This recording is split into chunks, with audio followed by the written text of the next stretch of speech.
샬롬. 오늘은 민수기 16장 1절로 50절의 말씀을 요약강의 키티로 나누기를 원합니다. 모세와 아론에 대한 반역의 말씀입니다. 본문 1절에서 3절입니다.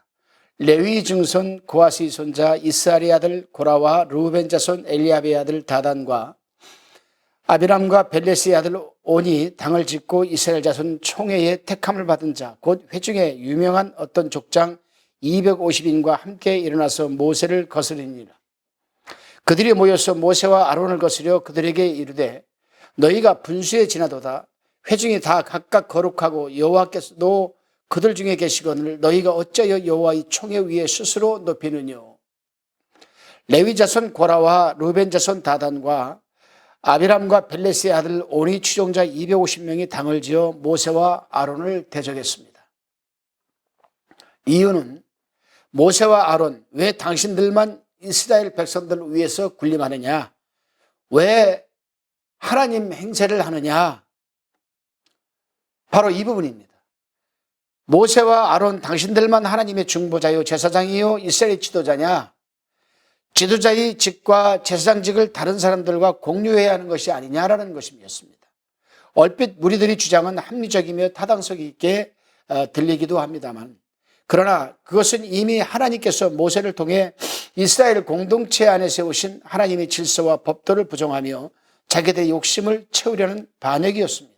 사람의 속성 중에 하나는 끊임없이 당을 짓는 것입니다. 패거리를 이루는 것입니다. 일말의 근거와 거리만 있으면 당을 짓고 패거리를 이루려고 하는 것이 인간의 속성입니다. 사람은 실로 당짓기 선수라고 할 수 있습니다. 그리고 그 대표적인 것이 바로 학연과 지연이 아니겠습니까? 같은 학교, 같은 지역 출신이라는 이유 하나로 쉽게 당을 짓고 패거리가 되는 겁니다. 그리고 사람이 당을 짓고 패거리를 이루는 이유와 목적은 단 하나, 자기 욕심을 채우기 위한 것입니다.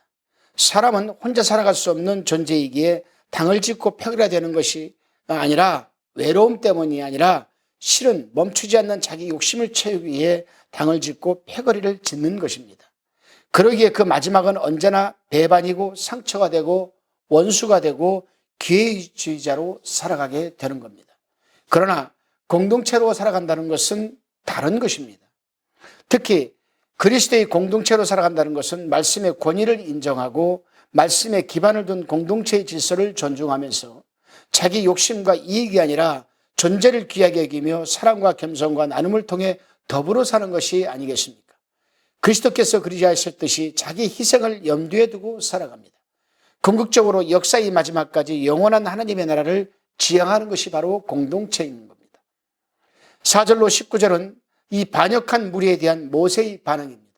특히 그 말씀에서 주목하게 되는 것은 모세는 반역한 무리들에게 향로를 가지고 나오라고 합니다.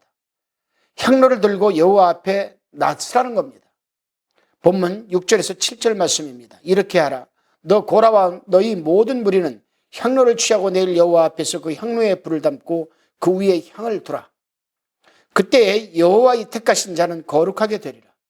레위 자손들아 너희가 너무 분수에 지나치느니라.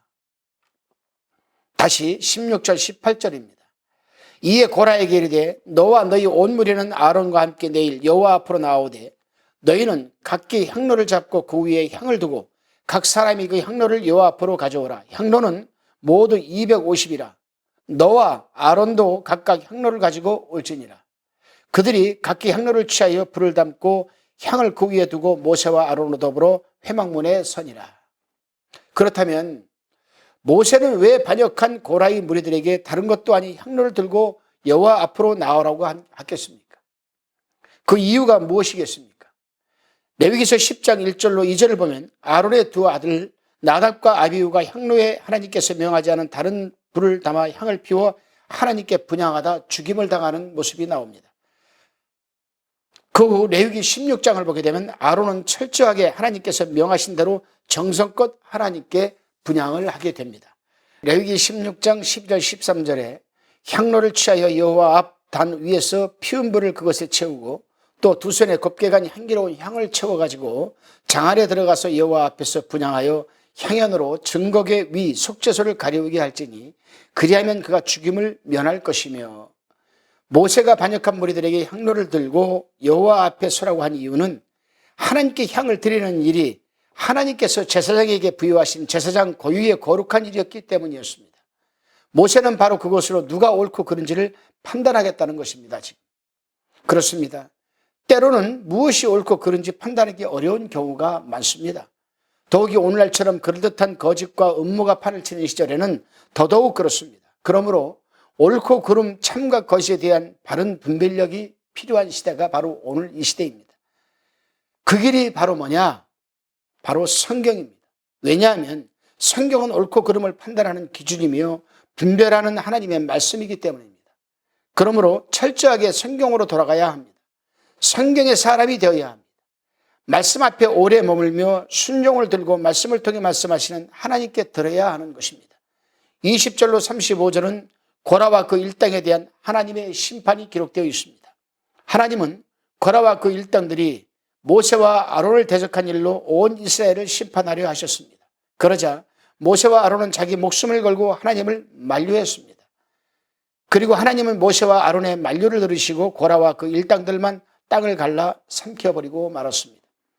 하나님은 죄에 대해 반드시 그 책임을 물으시는 분이십니다. 죄의 대가를 치르게 하시는 분이십니다.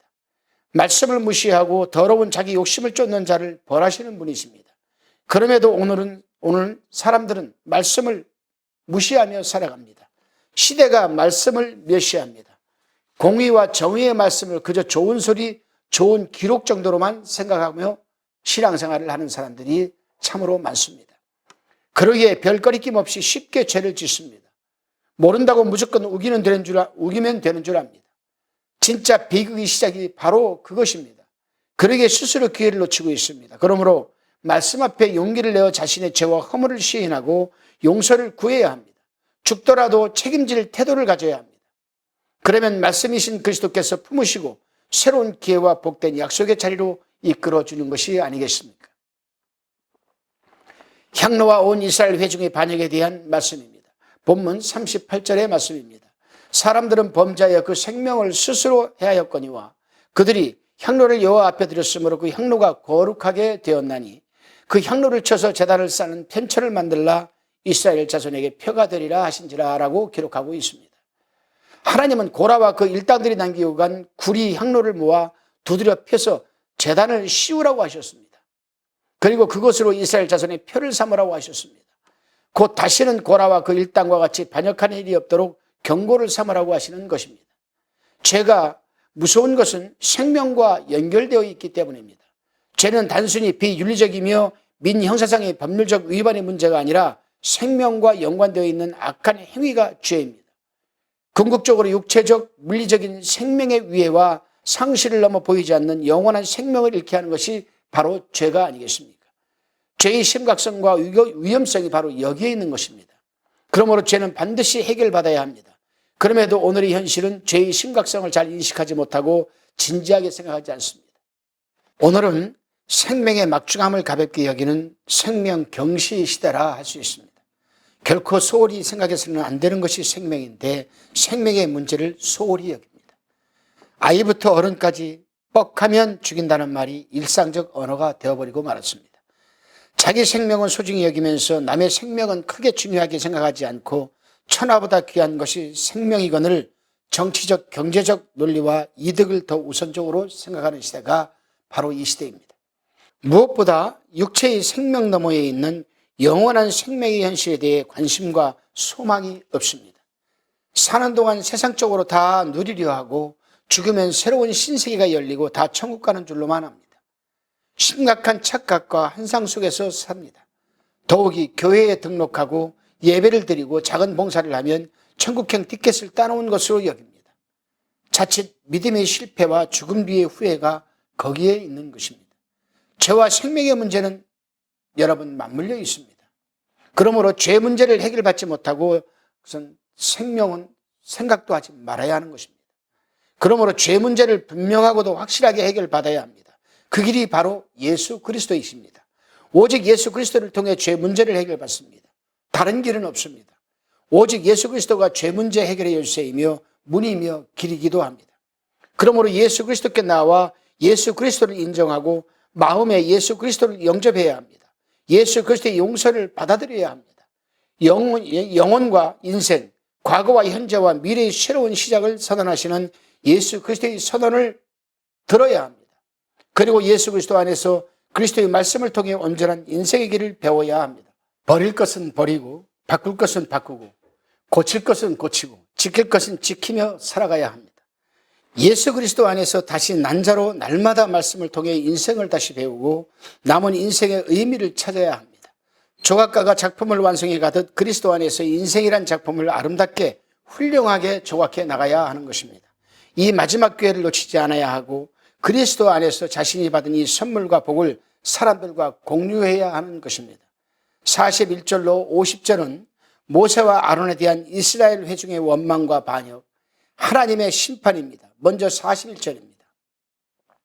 이튿날 이스라엘 자손의 온 회중이 모세와 아론을 원망하여 가로되 너희가 여호와의 백성을 죽였도다 하고, 고라와 그 일당의 죽음을 본 이스라엘 회중들이 모세와 아론에게 너희가 하나님의 백성을 죽였다라고 한 것입니다.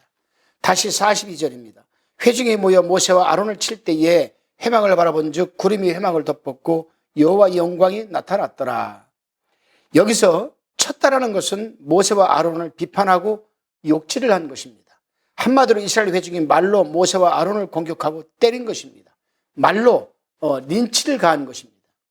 지금까지 경험한 바 있고 앞으로도 경험할 수 있는 말의 공격성은 물리적인 폭력 그 이상으로 마음과 몸에 위해를 가하는 것입니다. 때론 심각한 영적 침체를 가져옵니다. 그러므로 조심하고 생각하고 거르고 걸러서 해야 하는 것이 바로 이 입술의 말입니다. 그렇지 않으면 자신의 한 말이 하나님이 기뻐하지 않으시는 치명적인 무기가 되고 동시에 부메랑이 되어 자신에게 돌아올 수도 있습니다. 그러므로 말을 배우는 어나이처럼 그리스도 안에서 말씀을 통해 그리스도의 언어를 배워가야 하는 것입니다. 42절로 45절의 말씀입니다. 회중이 모여 모세와 아론을 칠 때에 회막을 바라본 즉 구름이 회막을 덮었고 여호와의 영광이 나타났더라. 모세와 아론이 회막 앞에 이름에 여호와께서 모세에게 일러 가라사대 너희는 이 회중에서 떠나라. 내가 순식간에 그들을 멸하려 하노라 하시매 그 두 사람이 엎드리느니라. 그리고 바로 그때 하나님의 성막에 하나님의 영광이 나타나며 주님께서 이스라엘 회중을 멸하시겠다고 하신 것입니다.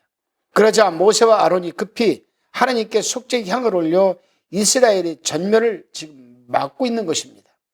고라의 반역 때처럼 다시 하나님의 진노하심의 용서를 구하는 것입니다. 그럼에도 14,700명이 죽어버리고 말았습니다.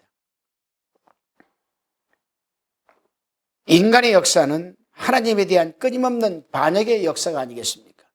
지나간 바람처럼 한 번 있었던 것이 아니라 고라와 그 일당에 이은 이스라엘 회중의 반역처럼 시대마다 나라와 인종을 초월하여 반복해 왔습니다. 하나님의 행하심과 현존하심을 경험하고서도 같은 죄를 반복해 왔습니다. 앞으로도 그 반복은 지금까지 역사가 보여주듯 계속될 것입니다. 왜냐하면 사람은 언제든지 하나님을 반역하는 이 죄의 본성을 갖고 있기 때문입니다. 그러므로 다시 말씀으로 믿음의 교훈을 받고 삶을 추스려야 합니다. 말씀의 특징과 능력은 반복적 학습에 있습니다. 반복해서 들어야 하고 또 학습을 해야 되고 묵상해야 하는 것이 바로 말씀입니다. 거울만 반복해서 보고 드라마 재방송만 볼 것이 아니라 말씀을 보고 듣고 또 들을 때 반복되는 반역을 반복한 말씀으로 이길 수가 있는 것이 아니겠습니까? 말로 반복한 하나님에 대한 반역, 마음으로 반복한 하나님에 대한 반역, 눈으로 반복한 하나님에 대한 반역, 돈으로 우상 숭배로 반복한 하나님에 대한 반역, 명예란 우상 숭배로 반복한 하나님에 대한 반역, 권력이란 우상 숭배에 반복한 하나님에 대한 반역, 건강지상주의란 우상 숭배로 반복한 하나님에 대한 반역, 가족 제일주의란 우상 숭배로 반복한 하나님에 대한 반역을 반복한 말씀으로 우리는 이길 수가 있는 것입니다. 넉넉하게 이길 수가 있습니다. 그리고 주 안에서 삶의 에너지를 선하게 선용할 수가 있는 것입니다. 오늘도 말씀을 반복해 듣고 또 듣고 묵상하는 날입니다. 그 말씀으로 하나님에 대한 반역의 역사에 종지부를 찍는 하루이며 일생이 되시기를 주님의 이름으로 축원드립니다. 기도하시겠습니다. 주님, 오늘도 주의 말씀을 기억하며 말씀 안에서 공동체성을 회복하고 참 참과 거짓을 분별하며 죄를 경계하고 주님의 종과 증인으로 사는 하루이게 도와주옵소서. 또한 말씀을 반복해 듣고 또 듣고 묵상하고 묵상하게 하시니 감사합니다. 그 말씀으로 오늘도 반복하는 하나님에 대한 반역의 역사의 종접을 찢는 하루요 일생이게 하여 주옵소서. 말씀에 대한 반복을 통해 끝까지 신실한 그리스도의 종과 증인으로 살아가게 하여 주옵소서. 예수 그리스도의 이름으로 기도드리옵나이다. 아멘.